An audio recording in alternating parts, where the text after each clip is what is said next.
Our mission readiness depends on the quality of life of our family members at home. We have a specific and special responsibility and duty to lead the country as a model for the seamless transition of our children.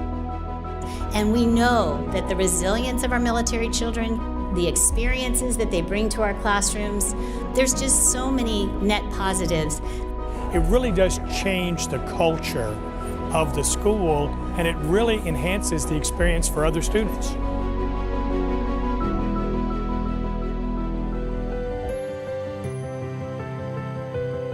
America's military kids, they don't make America's foreign policy, they live it, and neither do their parents. What extra supports do we need when a parent or both are deployed?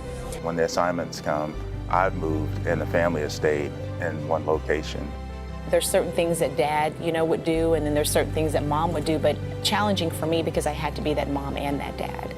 When he says he's about to leave, you kind of think, what's the worst that could happen? But then when you actually think about it, you're like, oh, this is going to probably be hard. Like special moments that you really want to hold on to. He missed all of it, and he's just not there in that picture, in those memories when we look back. The hardest thing for us is, especially with having kids, is moving.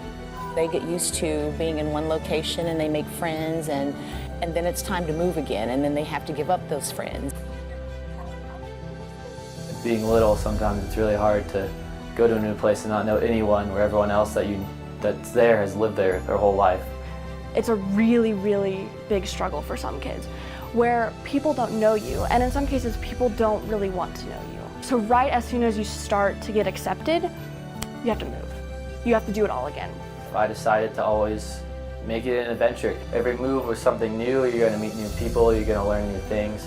We were leaving everything we worked for behind, and it kind of felt like we were losing something, but we also know we were gaining something too. And now we're seeing a lot more issues when the parents come back from service overseas. How does that child deal with the baggage that the parent brings back?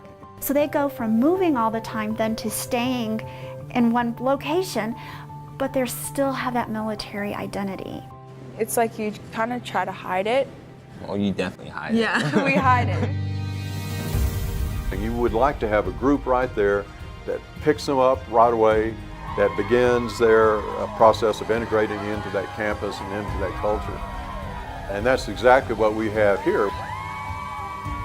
First of all, welcome to Falcon. Thank you so much for coming. We're so happy to have you and share our group with you guys. There are the student-to-student programs wherever you go, waiting for you, knowing what you've been through, and there to accept you and be that friendly face when you're there.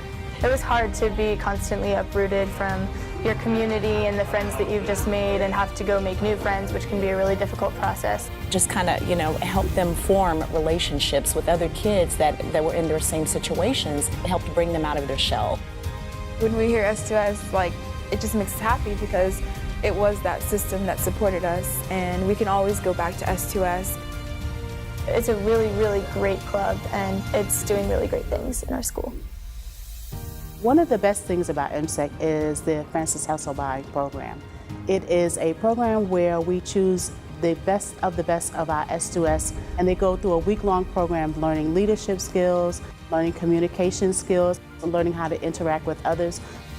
Leadership is a matter of how to be, not how to do.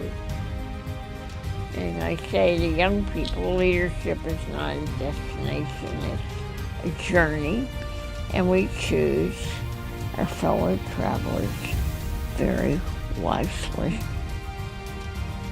The Francis Hasselby program, so much fun. I met people there once. It was the only time I saw them was for that week long, and there's still people that I talk to this day. They come together and they start learning about one another, and by the end of the week they develop this close-knit family that's almost indescribable. So what we know is by giving kids an organized way for service learning, then they can help any student who's a new student, not just military child. So how do you make people aware that military children really are in almost every zip code? Without MSAIC, some of the things that we've experienced at the very basic level for military families, like having great legislation to support us, I don't think those things would be there. The 1% of our population has any sort of service with the military, so in turn, the general public sometimes doesn't have those same understandings or concepts of what it's like to be a military child. Being in a location where you have MSEC that's inculcated and a part of that community just makes it that much more robust. Wonderful opportunities for our parents to learn how to best support their children's needs. I cannot imagine that we could do this work without their support. We have to have relevance, so that means paying attention to what's going on.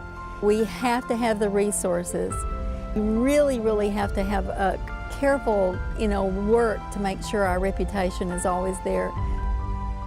Academics, advocacy, and opportunities for growth. If we're going to make it to the year 2020 and leading our children where they need to go for the future, those areas are areas we need to always focus on. The needs of kids are not going to change. The bottom line for us is, does this benefit children? When we would have bad days, just be like, wow, like this is our life. Yeah, but it's always worked and it gets better. Yeah, it does. There'll always be a need for a military child education coalition.